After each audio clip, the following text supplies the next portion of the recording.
Well, another fact revealed in the files showed that the former Prime Minister Blair considered handing back the Elgin marbles to Greece as part of London's bid to hold the 2012 Olympics. And of course, Greece was also named as a country which may have held some of those containment centres.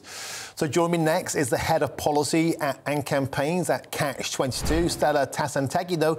Thank you for joining us on the show. Stella, always a pleasure. Shall we first talk about the Elgin marbles? Recently back in the news, of course, a continuing row over those. Blair was keen to hand them back, and it seems that Keir Starmer, the future potential Prime Minister, would be keen to do the same. What do you think is the most likely route this will go? Do you think that you will get the Elgin marbles back?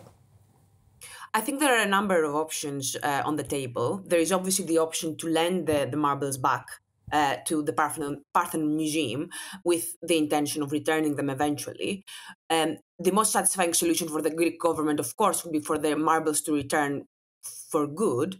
But there is some damage that has been done, I believe, in terms of this campaign to return the marbles back because of the fact that Rishi Sunak didn't want to meet with the Greek Prime Minister. And here in Greece, this is something that is still talked about, still on the news. Whenever the UK is mentioned, they will mention the fact that the Greek Prime Minister was snubbed by Rishi Sunak, by the British Prime Minister. And this is very, very disappointing for the Greek government and for the Greek people, of course. As far as Keir Starmer is concerned, he seems to be in a much more positive. He seems to have a much more positive attitude towards returning the marbles. So it's very good to see that Tony Blair was also considering doing that. It's very positive. It's very positive news. Yes. OK, Stella, but an idea on the table in the Blair files, and indeed an idea that Labour politicians on this show have told me themselves, is that a potential Greek gift could be, that's containment centres. I think we've lost Stella, right. I was going to say to her, it's all fair and well to give a Greek gift of the Elgin marbles, but something that's on the table, Labour MPs have told me on this show and has been mooted, and we're in the Blair files, is the notion of containment centres for asylum seekers in Greece. Because of course, Greece is a gateway nation for many of the routes in. We saw on the Greek islands at the beginning of the migration crisis in around about 2015, huge numbers on the Greek islands. I think Stella is now back with us. Stella, can you hear us? Wonderful, great. So let's move on. The Elgin marbles as a Greek gift is one thing, but another idea on the table is the Greek gift of potential asylum seeker containment centres within Greece for those trying to get to Britain. How do you think that would land with the Greek population? I think that Greece already has enough migrants, enough refugees, enough asylum seekers, and it's not in an economic situation where they would be able to handle them, if I'm perfectly honest. If the UK government wants to write a massive cheque and send it to the Greek government, I'm sure they would be happy to receive that. But as it stands, Greece is already the place where so many refugees pass by. If anything, countries like the UK should be taking more responsibility for more asylum seekers from countries like Greece. Greece has already been through enough.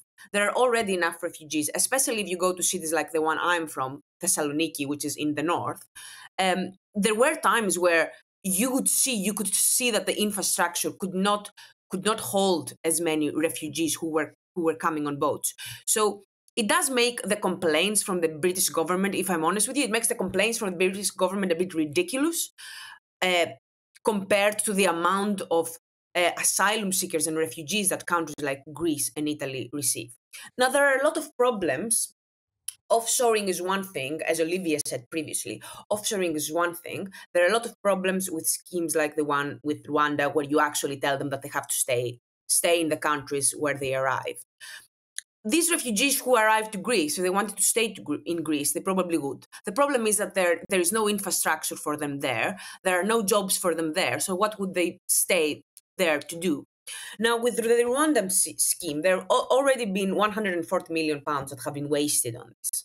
So it is unworkable. I disagree with the fact that I disagree with the comments that were made earlier about Tony Blair considering this as a viable option. This was the nuclear option. This was the most extreme option. They considered it and then they discarded it because it wasn't about sending them to a European countries like Greece. It was about sending them to a Scottish island as well. When we're talking about Rwanda, though, it's not the same as Greece. It's not a European country. It's not a democratic country. It's also not a country whose asylum system has been tested with the same rigor. The Rwandan government has not been tested in the same way for us to trust that we can send there people who have gone through perhaps torture, persecution, people who are not from that country or that region or that continent even, often people who are sick or who are disabled or who need access to specific healthcare, children.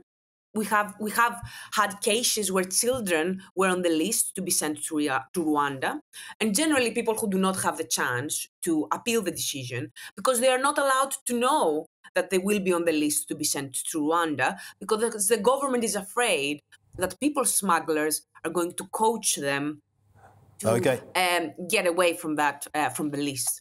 OK, thank you very much. We have to leave it there. Stella, Tassantekidu, I think making it very, very clear that the Greek have got quite enough asylum seekers of their own, and that's before the European Union get involved, because let's not forget, Greece is an EU member state. Now,